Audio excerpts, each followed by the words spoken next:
चुनाव आयोग ने हिमाचल प्रदेश के लिए चुनाव तारीखों का ऐलान कर दिया है। एक ही चरण में 12 नवंबर को वोट डाले जाएंगे। नतीजों का ऐलान 26 दिन बाद यानी 8 दिसंबर को होगा। इसी साल गुजरात में भी विधानसभा चुनाव होने हैं, लेकिन आयोग ने गुजरात के लिए तारीखों का ऐलान नहीं किया।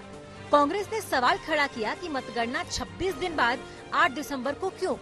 क्या दोनों राज्यों में चुनाव की तारीखों का एक साथ ऐलान गुजरात में कुछ फर्जी शिलान्यास और फर्जी उद्घाटन के लिए टाल दिया गया है?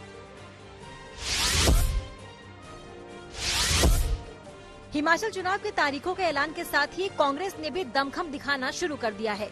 सोलन में प्रियंका गांधी ने कांग्रेस की पहली परिवर्तन प्रतिज्ञा रैली में हिस्सा लिया और बीजेपी पर जमकर हमला किया। प्रियंका ने अपना भाषण मां शूलिनी के जयकारी के साथ शुरू किया और अपनी दादी इंदिरा गांधी को याद किया। कांग्रेस महासचिव ने हिमाचल प्रदेश के लिए 10 गारंटियों का ऐलान किया और कहा कि कांग्रेस पार्टी की सरकार बनते ही उन्हें लागू किया जाएगा।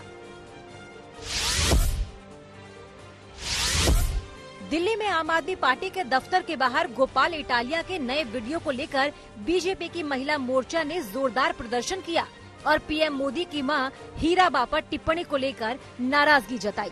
वहीं केंद्रीय मंत्री स्मृति ईरानी ने कहा कि गोपाल इटालिया जो भी बोल रहे हैं या कर रहे हैं उसके पीछे अरविंद केजरीवाल है।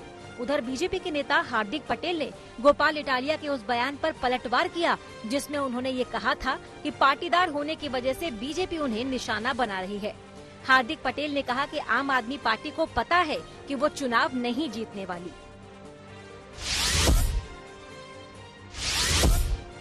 नीतीश कुमार ने एक बार फिर बीजेपी पर निशाना साधा है। बिहार के सीएम ने कहा कि वो अपनी सियासी जिंदगी में बीजेपी के साथ कभी नहीं जाएंगे। उन्होंने कहा कि अब वो समाजवादियों के साथ है। बीजेपी अब अटल आडवाणी वाली पार्टी नहीं रह गई। समाजवादियों के साथ रहकर बिहार और देश का विकास करेंगे।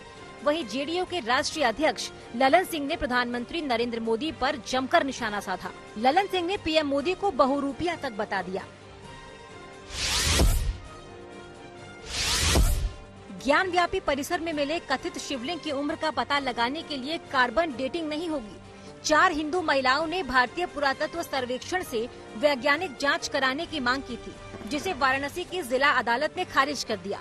कोर्ट ने अपने आदेश में कहा कि किसी भी जांच से कथित शिवलिंग को नुकसान होगा, जिससे सुप्रीम कोर्ट के आदेश की अवहेलना होगी। हिंदू पक्ष ने वाराणसी कोर्ट के फैसले के खिलाफ सुप्रीम कोर्ट में अर्जी लगाने का ऐलान किया है।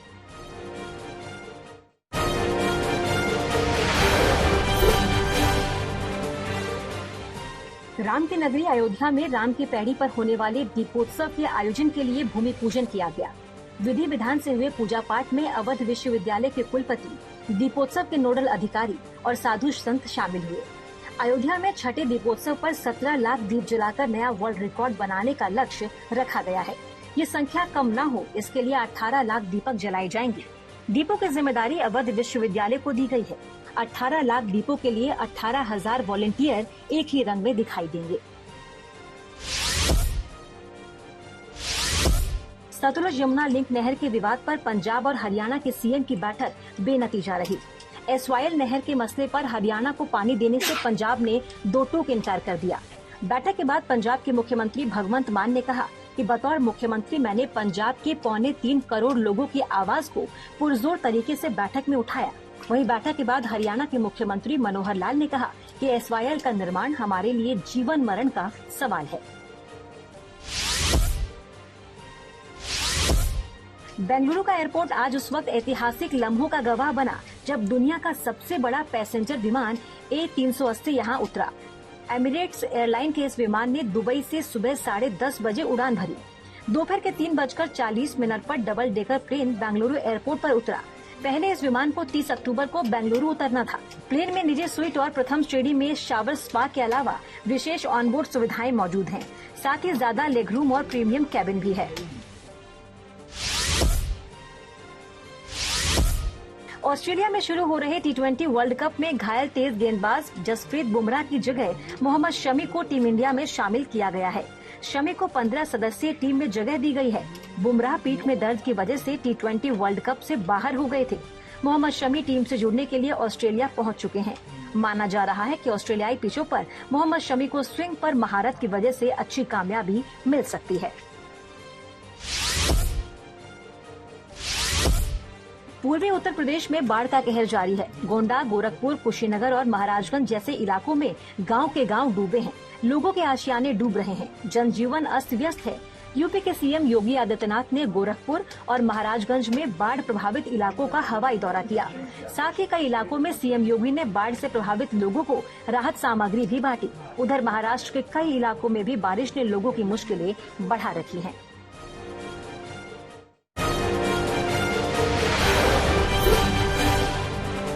राजस्थान के करौली में राजकीय सावित्रीबाई फूले कन्या छात्रावास में छात्राओं को खाना नहीं मिलने पर छात्राओं का गुस्सा फूट पड़ा, जिसके बाद छात्राओं ने प्रदर्शन निकालकर जिला परिषद में सीईओ को ज्ञापन भी सौंपा। ज्ञापन में छात्राओं ने ये बताया कि हॉस्टल अधीक्षक उन्हें सही मात्रा में भोजन उपलब्ध नहीं कराते, साथ ही खाने की क्वालिटी भी सही नहीं है। वहीं स्टूडेंट्स ने अधीक्षक पर छात्रावास से नाम काटने और देख लेने की धमकी देने के आरोप लगाए। इसलिए छात्रों ने जिला परिषद सीईओ को ज्ञापन सौंपकर समस्या के समाधान की गुहार लगाई।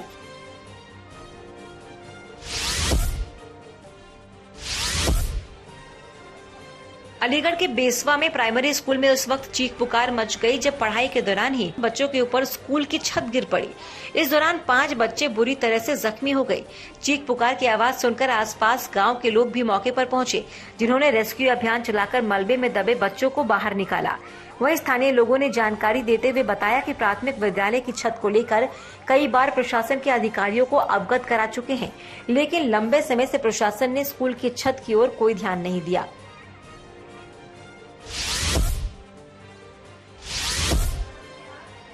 कृष्णागिरी जिले के होसूर के एक सरकारी माध्यमिक विद्यालय में 6वीं और 7वीं के कई छात्र छात्राएं अचानक बेहोश हो गई। स्कूल के तुरंत एम्बुलेंस बुलाकर बच्चों को अस्पताल में भर्ती कराया गया। प्रभावित बच्चों का इलाज किया जा रहा है और इलाज में मदद करने के लिए स्कूल में मेडिकल टीम को तैनात किया गया है। जिला प्रशासन और पुलिस मिलकर घटना की वजह का पता लगाने की कोशिश कर रही है। अधिकारियों को हवा में जहरीली गैस होने का शक है। साथ ही इस बात की जांच हो रही है कि कहीं सेप्टिक टैंक से गैस का रिसाव तो नहीं हुआ या आसपास की फैक्ट्री से कोई जहरीली गैस तो नहीं आई।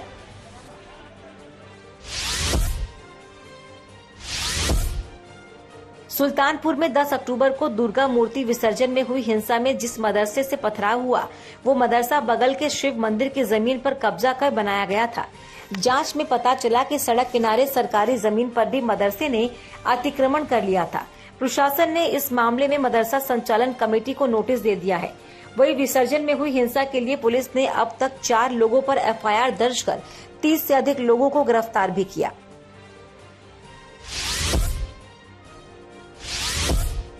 मध्य प्रदेश के रीवा में पुलिस ने नशे के खिलाफ चलाई जा रही अभियान के तहत अवैध शराब की बिक्री पर रोक लगाई है।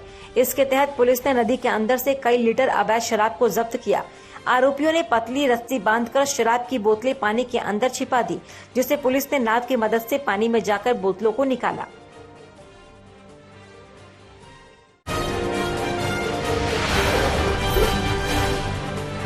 उत्तर प्रदेश के हरदोई जिले में स्कूल बस ड्राइवर ने मासूम बच्चों की जान खतरे में डाल दी।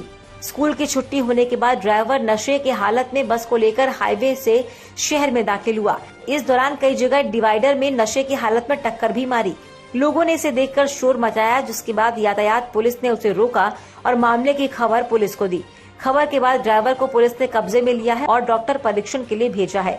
साथ ही बच्चों को उनके घर सुरक्षित पहुँचाया गया।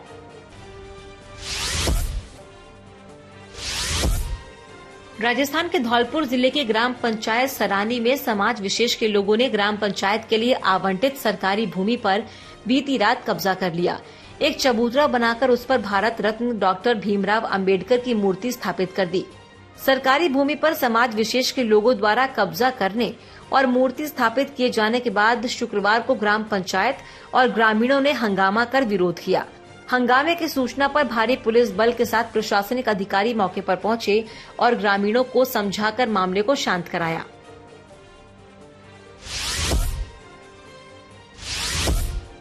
मध्य प्रदेश के छिंदवाड़ा के रानी कछार गांव में खेत में सो रहे महिला पुरुष की रात में कुल्हाड़ी से मारकर निर्मम हत्या की गई। दोनों मृतकों के बीच प्रेम संबंध की बात सामने आई है।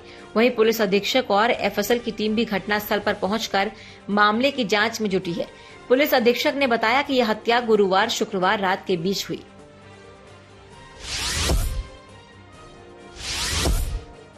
ठाणे शहर में स्टेशन के पास मार्केट में एक रिक्शा चालक ने एक लड़की को रिक्शा से करीब 100 मीटर की दूरी तक घसीटा। ये घटना सुबह 7 बजे की है, जब महिला स्टेशन पर थी। तभी रिक्शा चालक ने उसके साथ अश्लील हरकत की, जिसके बाद महिला उसे मारने के लिए झुकी। तभी रिक्शा चालक ने उसे 100 मीटर तक घसीटा। पूरी घटना ठाणे स्टेशन के सीसीटीवी कैमरे में कैद हुई। महिला ने पुलिस में रिक्शा चालक के खिलाफ एफआईआर दर्ज करवाई है। पुलिस रिक्शा चालक की तलाश कर रही है।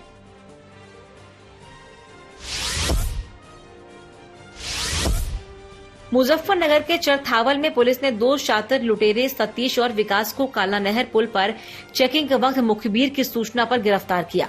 दोनों लुटेरे सुनसान रास्तों पर राहगीरों से लूट की वारदात को अंजाम दिया करते थे।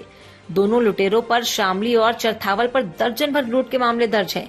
1 महीना पहले दोनों ने पावटी और मथुरा गांव में दिन दहाड़े लाखों की चोरी को अंजाम दिया। पुलिस को काफी समय से इन दोनों की तलाश थी। गिरफ्तारी में पुलिस को इनके पास से सोने चांदी के जेवर, एक तमंचा और एक कारतूस भी बरामद किया है।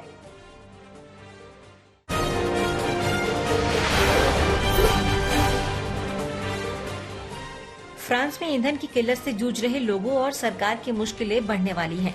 एक तरफ रिफाइनरी कर्मचारियों की हड़ताल खत्म कराने की कोशिश बेनतीजा साबित हुई, तो वहीं दूसरी तरफ मोटर और रेलवे यूनियन के कर्मचारियों ने भी हड़ताल की बात कहकर मौजूदा संकट को और बढ़ा दिया। पिछले 2 हफ्तों से ज्यादा समय में फ्रांस के लोग ईंधन की किल्लत का सामना कर रहे लोग और मायूस हो गए। कर्मचारियों की हड़ताल से या तो ज्यादातर पेट्रोल स्टेशन सूख रहे हैं, या तो पेट्रोल पंपों के बाहर गाड़ियों की लंबी कतारें लगी हुई हैं। चीन के राष्ट्रपति शी जिनपिंग को तीसरा कार्यकाल मिलना तय माना जा रहा है।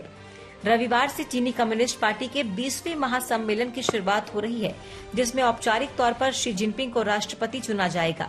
लेकिन सम्मेलन से ठीक पहले सरकारी इंतजामों से नाराज लोग बीजिंग में विरोध प्रदर्शन कर रहे हैं। हालांकि प्रशासन ने इस विरोध प्रदर्शन को दबा दिया है और कई लोगों को हिरासत में ले लिया। साथ ही दर्जनों लोगों को घरों में नजरबंद किया गया। चीनी कम्युनिस्ट पार्टी के महासम्मेलन के ठीक पहले न सिर्फ सड़कों पर बल्कि सोशल मीडिया प्लेटफॉर्म पर शी जिनपिंग को तीसरी बार राष्ट्रपति चुने जाने का विरोध हो रहा है। लोग राष्ट्रपति शी जिनपिंग के 0 कोविड पॉलिसी और सख्त सुरक्षा इंतजामों से खासा नाराज हैं।